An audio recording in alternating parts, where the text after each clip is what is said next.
എൻഗേജ്മെന്റിൻ നാളാണ്, മുഹബത്തേറും ദിനമാണ്.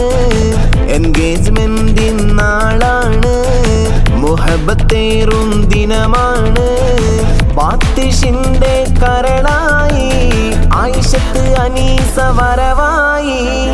ഈ നല്ല നാളിതിലായി മർഹബ പാടിടാൻ അഹ്ലുകളും കൂടി.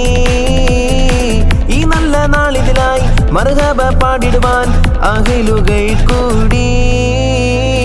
എൻഗേജ്മെന്റിൻ നാളാണ്, മുഹബത്തേറും ദിനമാണ്. എൻഗേജ്മെന്റിൻ നാളാണ്, മുഹബത്തേറും ദിനമാണ്.